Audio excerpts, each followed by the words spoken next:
What's up, easy fam? Welcome back to the channel, guys. If this is your first time here, you're highly welcome. Don't forget to like, comment and subscribe. Also check out my ASCP preparatory guide, the playlist that will lead you on everything you need to know about ASCP, from account creation to paying for your exam. Without further ado, let's get into the content of today.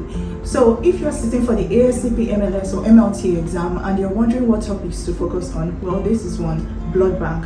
Blood bank is very essential when you're preparing for the ASCP exam. Another blood bank, compatibility testing and cross-matching is key. And when I mean key, this is so important. You need to understand compatibility testing, because that's the only way you can be able to read difficult tables when they are presented to you on the day of the exam. So today I'll be sharing simple methods and simple steps, no complications. And if you're ready, let's go. What is compatibility testing? Compatibility testing is done before blood is given out to the recipient, just to ensure that the blood is free and safe for the patient.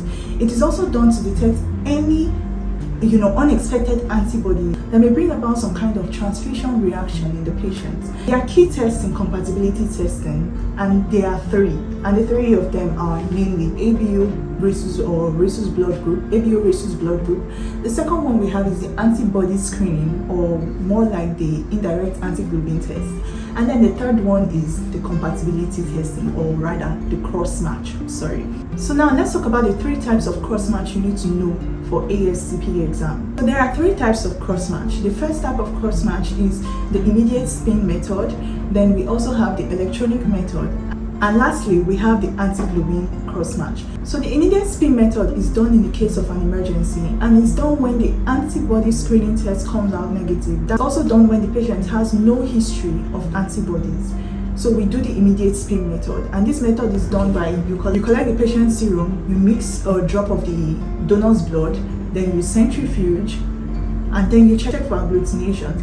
So most of the times this is done only in the case of emergency. It is not something that you do on a daily basis, or when you have more than enough time to carry out a proper cross-match. So the antiglobulin, the next match is done to check for IgG antibodies. So you do the antiglobulin cross-match to check for IgG antibodies, and this is done especially when the patient has a history of antibodies. Over time, let me say the patient is on admission, the patient has been seen to demonstrate transfusion reactions or react in any one of the transfusion reactions, maybe immediate or late or whatever it is, to previous transfusions. So you do an antiglobulin cross-match, and then the way you do this is that you get the patient's serum, you get after washing the blood cells, because sorry guys, I'm deviating because I worked at the blood bank. Before, so I do know how to do this particular type of cross-match. So what we do in my place of work then is that we get a sample for the patient from the ward, then we get a blood bag, then we get, like, let me say 2-3 drops of blood from the blood bag, and then we get like let me say 6 drops of serum from the patient. And then first of all, we start by washing the red cells. So we wash the red cells from the donor 3 times. So after washing the red cells 3 times from the donor, you know why we wash red cells? To remove Wharton jelly, to expose antigenic sites and all of that. So we wash the red cells. After washing the red cells, we then place 2 drops of the donor's blood and then 4 drops of the patient's serum. So after that, we mix, centrifuge. After centrifuging, we check for agglutination macroscopically, using a bright light. Then we put it into the incubator, incubate for 37 degrees Celsius. After incubating for 37 degrees Celsius, what you then do is that you bring it out, check for agglutination, you add AHG again, then you AHG, and then you check for agglutination. So this type is known as the antiglobulin cross-matching, and is done when the patient has already demonstrated, antibodies. The patient has a history of antibodies. So unlike the immediate spin method, where the patient has demonstrated no history of antibodies, antiglobulin test is done when the patient has demonstrated a history of antibodies. Then the next one we have is the electronic cross-match. So I'm not quite familiar with it, so I will just take it from what I jotted down. So the electronic cross-match is done. So the electronic cross-match is done when with no serological testing. It uses the computer algorithms.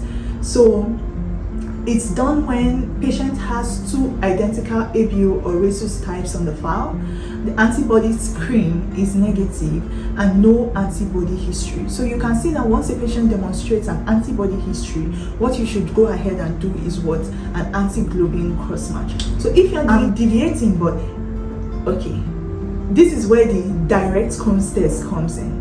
So indirect Combs test is done, it's like during the big screening phase. But direct Combs test is done when there has already been a transfusion reaction, and then you are trying to find out what particular, antibodies reacted to the patient or the donor's blood. So that's when you do a direct Combs test, and in this case you make use of an elution method to detach the antibodies that have already been attached to the red cells. You are doing it to separate them and then study the antibodies separately before you do antibody screening and typing and all of that. For the ASCP exam, they like asking what particular cross-match method is important in different scenarios. Issuing out an O negative blood in an emergency situation, you must also document it. And then I think you should also get a written note from the doctor or from the physician stating that he's authorizing you guys to give out this blood without prior screening, without working on the blood or doing anything. But then the blood you should give out is O negative. In the comment section.